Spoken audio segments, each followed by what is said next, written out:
Ipinagdiriwang kahapon sa Bangsamoro Autonomous Region in Muslim Mindanao ang ikapitong anibersaryo ng Bangsamoro Foundation Day.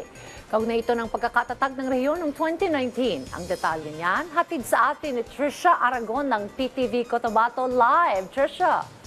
Yes, Dayan, masayang ipinagdiwang ng Bangsamoro people ang ikapitong ang 7th founding anniversary ng Bangsamoro Autonomous Region in Muslim Mindanao o BARM.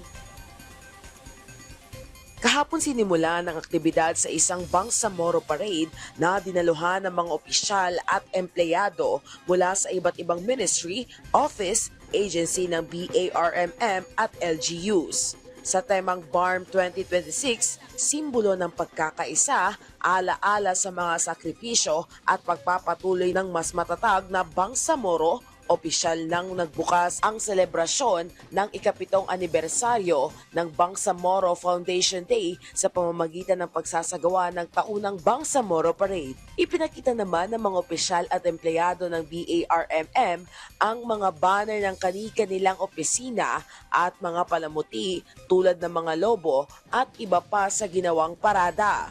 Kasama rin sa nakiisa sa selebrasyon ang mga local government unit. Ibinida rin ng mga ministry ang kanilang mga nagagandahang floats. Sa opening remarks na inilahad ni Bangsamoro Parliament Speaker Muhammad Yacoob, binigyang diin nito ang patuloy na pagpapatatag ng serbisyo at pamamahala sa buong rehiyon ng BARMM.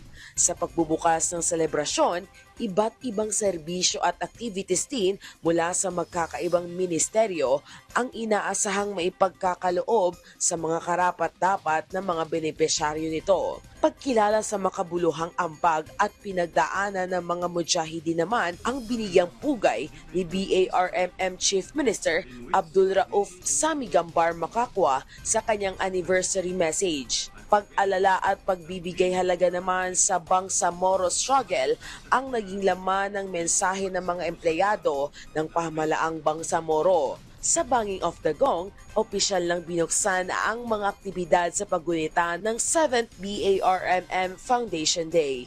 Sa hapon na aktibidad naman ay nakiisa si Pangulong Ferdinand E. Marcos Jr. sa pagdalo at kinikilala at binibigyang puri ang tagumpay na nagawa simula nung naitatag ang Bangsamoro Autonomous Region in Muslim Mindanao.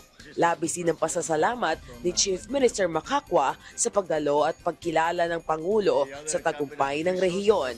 Sa pagpapatuloy ng selebrasyon sa gabi ay ginanap naman ang fireworks display kasabay ng paligsahan sa cultural dance, raffle at iba pa. Sinimulan din kagabi ang pagpapailaw sa BARM Government Center na tamang-tama para sa mga namamasyal sa BARMM Government Center. Dayan, mamaya lamang ay gaganapin naman ang launching of BGov app hatid ng Bangsamoro Information Communication Technology Office o BICTO-BARM at iba pang ceremonial turnover activities mula sa iba't ibang ahensya ng Bangsamoro Government. At yan ang pinakahuling kaganapan mula dito sa Bangsamoro Autonomous Region in Muslim Mindanao. Ako si Trisha Aragon para sa Pambansang TV sa Bagong Pilipinas. Maraming salamat, Trisha Aragon.